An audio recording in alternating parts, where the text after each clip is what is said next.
Hello అందరికీ welcome to super Sunitha. First time ఈ channel చూస్తున్నారా? ఇంకా ఈ ఛానల్ని సబ్స్క్రైబ్ చేయలేదా? Please subscribe, like.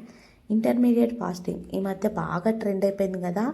నేను 30 days ఛాలెంజ్ ఇప్పుడు ఇంటర్మీడియట్ ఫాస్టింగ్లో 1 day ఇది ఫస్ట్ డే. ఇంతకుముందు నేను ఇంటర్మీడియట్ ఫాస్టింగ్లో 15 kgs తగ్గాను. 83 ఉండేదాన్ని 78కి వచ్చాను, 68కి వచ్చాను సారీ.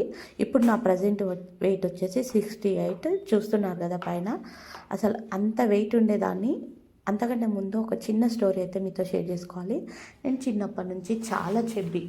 ఎంత చెబ్బి అంటే అసలు 15 to 16, 17 ఏజ్లో నేను ఆల్మోస్ట్ నాకు ఉండే వెయిట్ కంటే 30 kgs ఎక్కువగా ఉన్నాను. అంత వెయిట్తో ఎలా అంటే నాది చిన్నప్పటి నుంచి చాలా చెబ్బి. చెప్పాను కదా, మాకు మదర్ జీన్స్ వచ్చింది. మా మమ్మీ కూడా అలానే ఉండేదంట. తన జీన్స్ తోటి నేనైతే చాలా వెయిట్ అయిపోయాను 8th class తర్వాత. ఇంకా కాలేజ్కి వెళ్ళిన 10th తర్వాత కాలేజ్కి వెళ్తాముగా, అప్పుడు కామెంట్ చేయడం, బ్యాక్ పిచ్చింగ్ ఫ్రెండ్స్ అందరూ, నీకు ఈ డ్రెస్ సెట్ కావాలి, ఆ డ్రెస్ సెట్ కావాలి, ఇలా ఉండడం అని. అలా సెల్ఫ్ కాన్ఫిడెన్స్ అయితే చాలా వరకు నేను కోల్పోయానని చెప్పొచ్చు. ఆ డేస్ నాకు చాలా అసలు ఎంత ఏడ్చేదానో నాలో నేనైతే. అది వెయిట్ ఉన్న వాళ్ళకే తెలుస్తుంది ఏంటి లా ఉంటే ఏడుస్తారా అని. కానీ అప్పుడు నాకు చాలా ఎవరైనా కామెంట్ చేస్తే అది ఒక 10 days వరకు నేను అది మర్చిపోయేదాన్ని కాదు. ఆ రోజు నుంచి ఎవరైనా కామెంట్ చేసిన నెక్స్ట్ డేనే కంప్లీట్గా రైస్ తగ్గించడం, రైస్ మొత్తానికే కంప్లీట్గా మానేయడం, ఇంకా డైట్ చేయడం అలా స్టార్ట్ చేసేదాన్ని. కానీ అది నాకు వర్కౌట్ అవ్వలేదు. తర్వాత నేను ఇంటర్ తర్వాత చాలా వెయిట్ తగ్గాలని చాలా రకాల, అప్పుడు కొంచెం నాలెడ్జ్ పెరుగుతుంది కదా, చాలా రకాల వెయిట్ లాస్వి డైట్స్ అయితే చేశాను, తగ్గాను. అలా చేసి కూడా తగ్గాను నేను. ఎలా అంటే కంప్లీట్గా రైస్ మానేయడం, ఓన్లీ కర్రీస్ పైన డిపెండ్ కావడం. కొన్ని నెలలు అలానే చేశాను. కానీ ఇంతవరకు అలా చేయగలుగుతాం. ఇంకా విసుకొచ్చి మానేస్తే ఆటోమేటిక్గా మళ్ళీ నన్ను ఎంత వెయిట్ లాస్ అయ్యానో అంత ఒక్క మంత్లోనే వచ్చేసేది. ఎన్ని డేస్ కష్టపడ్డానో అంతే. ప్రతి ఒక్క డైట్ ఇలానే జరిగేది. లాస్ట్ కింద మీద పడి ఏదో వెయిట్ అయితే తగ్గాను. కానీ తర్వాత మ్యారేజ్ అయిపోయాక మళ్ళీ వెయిట్ పెరిగిపోయాను. ఇంకా రిలాక్స్ అయిపోతాం కదా, ఇంకా ఫుడ్ తింటే మళ్ళీ స్టార్ట్. ఇలా అయితే కాదని నాకు అప్పుడే సోషల్ మీడియాలో ఇవన్నీ చూడడం వల్ల నాకు ఇంటర్మీడియట్ ఫాస్టింగ్ గురించి తెలిసింది.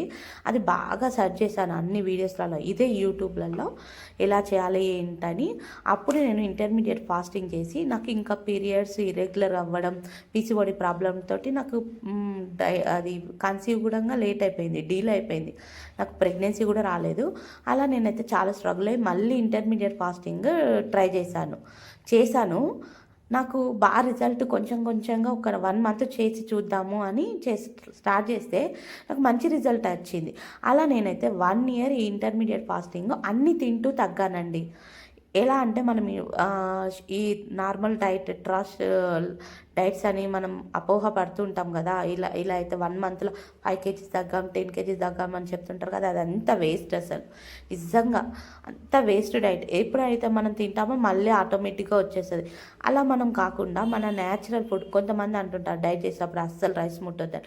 మన నేచర్లోనే ఉంది రైస్ అనేది. రైస్ మొత్తం కంప్లీట్గా మానేసి డైట్ చేస్తే రైస్ తింటే మళ్ళీ ఆటోమేటిక్గా పెరిగిపోతాం. అందుకని రైస్ తింటూనే తగ్గాలని నేనైతే ఆలోచించి ఈ ఇంటర్మీడియట్ ఫాస్టింగ్ బాగా రీసెర్చ్ చేసి నేను ఎలా చేయాలి ఏంటి అని ఫస్ట్ 14 hours చేశాను. తర్వాత 14 hours నుంచి నేను 16 hours రిజల్ట్ రావడంతో 16 hoursకి ఇంకా షిఫ్ట్ అయ్యాను. 16 hours 14 hoursలో కొంచెం వెయిట్ తగ్గాను. 16 hoursలో ఇంకా బాగా రిజల్ట్ వచ్చింది. అలా నేనైతే 15 kgs వెయిట్ తగ్గాక నాకు ఇరెగ్యులర్ పీరియడ్స్ అనేది రెగ్యులర్ అయిపోయింది. పీసీఓడి తగ్గిపోయి ఇంకా న్యాచురల్గా నేను ఎలాంటి ట్రీట్మెంట్ లేకుండా నేనైతే కన్సీవ్ అయ్యాను. ఇంతకుముందు నేను అప్పుడు పెళ్ళయ్యాక చూయించుకున్నాను, ఎలాగో లావుగా ఉన్నాను కదా, తొందరగా పిల్లలు కనాలని. కానీ నాకు ఇంకా కాలేదు. అలా నేనైతే వదిలేసాక ఇంటర్మీడియట్ ఫాస్టింగ్ చేశాక వెయిట్ తగ్గితే ఆటోమేటిక్గా పీసీఓడి అనేది తగ్గిపోయి న్యాచురల్గా వచ్చేస్తుంది. అది నాకనే కాదు, ఎవరైనా లావుగా ఉండి ఇంకా ఇరెగ్యులర్ పీరియడ్స్ ఉండి పీసీఓడి ప్రాబ్లం అంటే ప్రెగ్నెన్సీ రాకపోవడం ఉంటే కంపల్సరీ ఫస్ట్ అయితే మీరు వెయిట్ తగ్గాలి. ఇంకా దీంతో పాటు ఎక్సర్సైజ్ మస్ట్ ఇంపార్టెంట్. యోగా నేను ఇంతకుముందు వీడియోలో కూడా చెప్పాను. యోగా కంపల్సరీ ఒక 1/2 hour అయినా చేయాలి. లేదు అంటే వాకింగ్ 1/2 hour వాకింగ్. అలా నేనైతే చాలా వెయిట్ తగ్గాను. ఇంకా నేను చాలా తగ్గాలి. నేను రిలాక్స్ అయిపోయాను. 5 years ఇయర్స్ కదా మా పాప, కానీ నేను తగ్గిన వెయిట్ ఇప్పటి వరకు 1/2 kg అటు ఇటు అయింది కానీ అస్సలు పెరగలేదు. నేను అదే మెయింటెనెన్స్ చేసుకుంటూ వచ్చాను. స్ట్రిక్ట్గా అయితే అస్సలు పాటించాను. నాకు నచ్చిన ఫుడ్ తింటుంటేనే క్వాంటిటీ, ఎక్కువ క్వాంటిటీ కాకుండా తక్కువ క్వాంటిటీ ఫుడ్ తీసుకుంటే మనకి సరిపోతుంది. మనం ఎంత కావాలో అంత కడుపు నిండా తీసుకోకుండా కడుపుని సగం ఒక 70% అనుకోండి, 70% ఫిల్ చేయాలి. అలా అని ఓవర్గా మనం కడుపు నిండా తింటే ఇంకా మన ఫ్యాట్ అనేది ఎప్పటికీ లాస్ అవ్వదు. ఈ 16 అవర్స్లో మనం ఫాస్టింగ్ ఉంటే మనం తిన్న ఫుడ్ అనేది ఉంటుంది కదా, అది అయిపోయాక 12 అవర్స్ తర్వాత అయిపోతుంది. తర్వాత అది మన ఫ్యాట్ని తీసుకుంటూ ఉంటుందన్నమాట. దానివల్ల మనకైతే ఆ ఫ్యాట్ అనేది మనం వెయిట్ లాస్ అవుతాం ఇంటర్మీడియట్ ఫాస్టింగ్లో. 12 అవర్స్ మనం ఏ ఫుడ్ తిన్నా అది డైజెషన్ అవ్వడానికి 12 అవర్స్ పడుతుంది. 12 అవర్స్ తర్వాత మనము ఈ 4 అవర్స్ ఉంటుందిగా, ఆ 4 అవర్స్లో అది తీసుకోవాల్సిన క్యాలరీలన్నీ మన ఒంట్లో నుంచి ఎక్కడ పేరుకపోయా అక్కడి నుంచి తీసుకుంటుంది. దానివల్ల మనమైతే వెయిట్ లాస్ అవుతాం. వీలైతే 17 అవర్స్ కూడా చేయొచ్చు. నేనైతే 16 అవర్స్ చేశాను.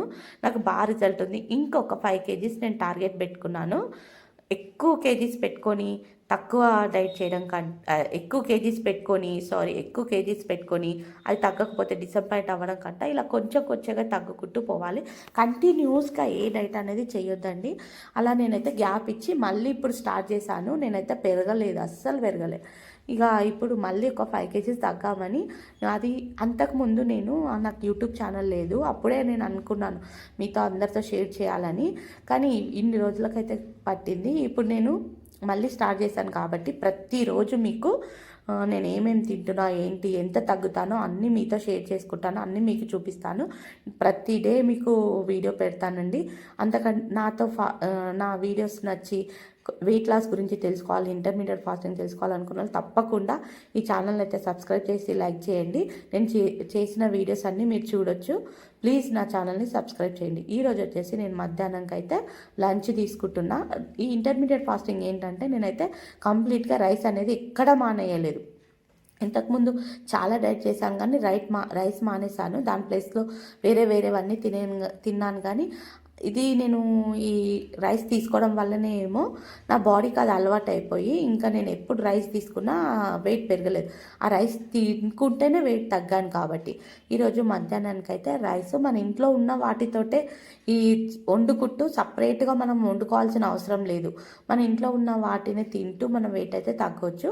అలాగే నైట్ టైం అయితే నేను కార్బ్స్ అస్సలు తీసుకోను. ఎప్పుడో ఒక్కసారి రేర్గా తీసుకుంటాను. ఇట్లా రైస్ కానీ చపాతీలు కానీ చాలా తక్కువ. ఏంటంటే ఈ ఫాస్టింగ్ స్ట్రిక్ట్గా చేస్తున్నప్పుడు అయితే నేను ఇలానే చేస్తాను. లేదు ఈ వెయిట్ తగ్గాక నార్మల్గా మనం మామూలుగా తింటుంటాం కదా, అప్పుడు కూడా నేను మినిమం 15 అవర్స్ గ్యాప్ కంపల్సరీ ఉంచుతాను. ఫుడ్కు మినిమం 15 అవర్స్ 16 అవర్స్. ఇంకా కొంచెం ఫుడ్ అనేది కొంచెం అన్ని తింటుంటాం కానీ ఇలా ఫాస్టింగ్ అనేది పెట్టుకున్నాక స్ట్రిక్ట్గానైతే చేస్తాను. ఇంకా జంక్ ఫుడ్ అలాంటివి అస్సలు తీసుకోను. ఎప్పుడన్నా ఒక్కసారి టెంప్ట్ అయ్యి, కానీ ఇంకా తినే ఫుడ్ అన్నీ హెల్తీ ఫుడ్స్ అయితే అన్నీ తింటూనే ఉంటాను. ఈ ఎగ్స్ నేను కంపల్సరీ డైలీ 1 అన్న ఒకటి తీసుకుంటాను ఈ ఫాస్టింగ్ చేసేటప్పుడు. నేను ఈరోజు మధ్యాహ్నానికి అయితే లంచ్ కర్రీ ఇంకా ఫ్లాక్సీడ్ పౌడరు, ఇది చాలా ఈ రైస్ ప్లేస్లో ఇంకా మనం వేరే ఫుడ్ కూడా తీసుకోవచ్చు. రైస్ వద్దు మనకి ఇంకా తొందరగా ఫాస్ట్ రిజల్ట్ కావాలి అంటే మామూలుగా అయితే బ్రౌన్ రైస్ అని, ఇంకా రెడ్ రైస్ అని, బ్లాక్ రైస్ అని ఉంటుంది కదా చాలా వరకు. మళ్ళీ ఇంకా దీనికంటే ఇంకా బెటరు ఇంకా మనం ఇంట్లో ఉన్న వాటితో అనుకుంటే గోధుమ రవ్వ దొడ్డుది ఉంటుంది సూపర్ మార్కెట్లో. ఇట్లా దొడ్డుగా ఉంటుంది. అది తెచ్చి మనము ఉడకబెట్టుకొని రైస్ వంపుకునేటట్టు ఇట్లా ఉప్మా టైప్ కాకుండా మనము ఉడకబెట్టి ఆరబెట్టాలి. అంటే వాటర్ని వంపేయాలి. అప్పుడు అది రైస్ లానే ఉంటుంది, టేస్ట్ కూడా బాగుంటుంది. కొంచెం సాల్ట్ ఆయిల్ వేస్తే అది కూడా బాగుంటుంది. నేనైతే ఇంకా రైస్ తోటే నా డైట్ అయితే స్టార్ట్ చేశాను. ఈరోజు నేను చియా సీడ్స్ తాగుతున్నాను. డైలీ కంపల్సరీ నేనైతే చియా సీడ్స్ ఈ ఫాస్టింగ్లో ఇంకా నార్మల్ డేస్లో కూడా కంపల్సరీ చియా సీడ్స్ అయితే ఈ మధ్యన తాగుతున్నాను. ఇంతకుముందు అయితే జీరా వాటర్ అని, అల్లం వాటర్ అని అలా తాగేదాన్ని. మనం ఫాస్టింగ్ కంపల్సరీ డైలీ ఏదో ఒక డిటాక్స్ వాటర్ తాగితే చాలా బెనిఫిట్స్ అండి. ఇంటర్మీడియట్ ఫాస్టింగ్ వల్ల ఇంకో బెనిఫిట్ ఏంటంటే మన ఫేస్ కూడా గ్లోయింగ్గా ఉంటుంది. ఫాస్టింగ్ ఉండడం వల్లనో ఏంటో తెలియదు కానీ ఫేస్ కూడా చాలా గ్లో అనిపిస్తుంది. ఇంకా చాలా అనిపిస్తది ఈ ఫాస్టింగ్ వల్ల. నేను మధ్యాహ్నానికైతే ఒక కప్పు రైస్ తీసుకున్నాను తలాగా. అలాగే ఫ్లాక్స్ సీడ్ పౌడరు, ఒక ఎగ్, ఇంకా కర్రీ ఇందాక వండాను కదా ఆలు దోసకాయ కర్రీ. కాంబినేషన్ చాలా బాగుంటుంది, ఒకసారి ట్రై చేసి చూడండి.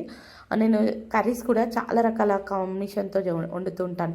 బెబ్బర్లు అవన్నీ ఒక దాంట్లో యాడ్ చేయడం, శనగలు, బెబ్బర్లు, బీరకాయ, పల్లీలు, దొండకాయ, ఇలా చాలా ప్రోటీన్ ఫుడ్ పోతుంది మన కడుపులకి, ఇంకా మన స్టమక్ కూడా ఫుల్ అవుతుంది. కర్రీస్ ఎక్కువ తీసుకోవాలి, రైస్ తక్కువ తీసుకోవాలి. ఎప్పుడైనా మనం కర్రీస్ ఎక్కువ తీసుకుంటే ఇంకా పక్కన ఏంటంటే మన స్టమక్ అనేది ఫిల్ అయిపోతుంది. వీలైతే ఇంకా సలాడ్స్ కూడా తీసుకోవచ్చు. నేను ఈరోజు సలాడ్స్ తీసుకోలేదు, నాకు ఈరోజు మా పాప ఇంట్లోనే ఉంది కాబట్టి తనతోటే సరిపోతుంది. ఇంకా నేనైతే లేట్ అవుతుందని లంచ్ అయితే తీసుకున్నాను. తర్వాత నేను ఈవినింగ్ కంపల్సరీ ఒక కప్పు కాఫీ కానీ టీ కానీ తీసుకుంటాను. మ్యాక్సిమం టీయే తీసుకుంటాను, ఎప్పుడో రేర్. ఏంటంటే చాలామంది టీ తాగొద్దు, ఇంకా షుగర్ కంట్రోల్ ఇంకా అంటుంటారు, కానీ నాకైతే 1-2 టైం తాగేదాన్ని, 1 టైంకి అయితే షిఫ్ట్ అయ్యాను. ఇంకా ఈవినింగ్ కంపల్సరీ ఒక టీ తీసుకుంటాను. ఎప్పుడన్నా ఆకలిస్తే ఒక 2 బిస్కెట్స్ అలా తీసుకుంటాను.